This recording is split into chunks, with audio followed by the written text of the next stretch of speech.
அயல் நாட்டு உணவுகளின் வருகையால் இன்று நாம் பண்டை தமிழரின் பாரம்பரிய உணவு முறைகளை மறந்துவிட்டு வாழ்ந்து கொண்டிருக்கிறோம்.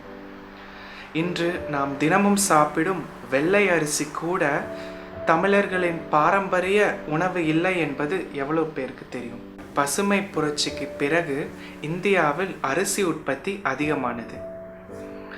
இந்தியாவில் இருந்த உணவு பஞ்சத்தை போக்க அயல் நாட்டு நவீன முறைகளை பயன்படுத்தி வெள்ளை அரிசியை அதிகமாக தயாரித்தனர். இந்த வெள்ளை அரிசியில் நெல்லின் மேல் தோலான உமி மற்றும் உள்தோலான தவிடு ஆகிய இரண்டும் நீக்கப்பட்டு வெண்மை நிறத்திற்காக பாலிஷ் செய்யப்பட்டு வெறும் சக்கையாக கிடைக்கும் வெள்ளை அரிசியை தான் இன்று நாம் சாப்பிட்டு வருகிறோம்.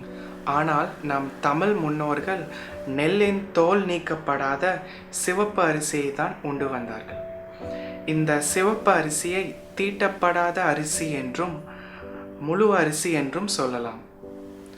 வெள்ளை அரிசியிலிருந்து கிடைக்கும் சத்துக்களை விட 4 மடங்கு அதிகமான சத்துக்கள் சிவப்பு அரிசியிலிருந்து கிடைக்கின்றன.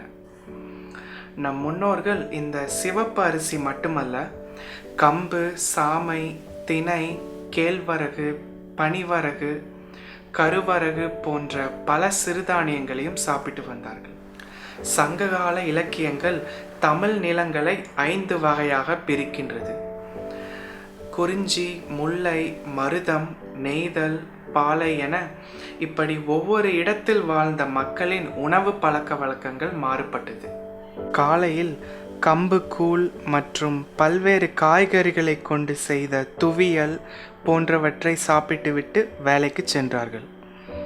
மதியம் அசைவ உணவை சாப்பிடுபவர்கள் புரதச்சத்து அதாவது புரோட்டீன் அதிகமுள்ள புலால் மற்றும் மீன் வகைகளை உண்டார்கள். மதியம் சைவ உணவை சாப்பிடுபவர்கள் கம்பு சாதம், எள்ளு சாதம் போன்றவற்றை பாசிப்பயிறு, தட்டைப்பயிறு போன்ற பல பயிறு வகைகளுடன் சேர்த்து சாப்பிட்டு வந்தார்கள். முக்கணிகள் என்று அழைக்கப்படும் மா, பலா, வாழை ஆகியவற்றை தினமும் உணவில் சேர்த்தார்கள்.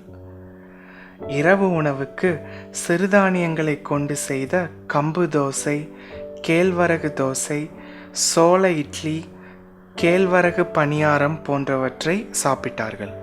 நாம் இன்று பயன்படுத்தும் வெள்ளை சர்க்கரையை அவர்கள் பயன்படுத்தவில்லை. கரும்பு சாறிலிருந்து கிடைக்கும் வெல்லம் மற்றும் பனைமரத்திலிருந்து கிடைக்கும் கருப்பட்டி போன்றவற்றை இனிப்பு பலகாரங்களை செய்ய பயன்படுத்தினார்கள்.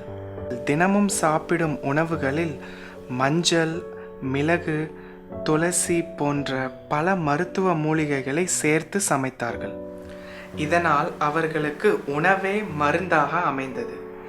ஆனால் நாம் இன்று சாப்பிடும் உணவுகளின் விளைவால் ஏற்படும் புற்றுநோய், சர்க்கரை நோய், நீரிழிவு நோய் போன்ற நோய்களுக்கு மருந்துகளை தேடி நாம் அலைந்து கொண்டிருக்கிறோம்.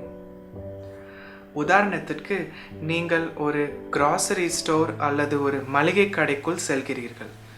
உள்ளே சென்றதும் உங்கள் கண்களுக்கு முதலில் தென்படுவது முன்னணி நிறுவனங்கள் தயாரித்த உணவுப் பொருட்கள்.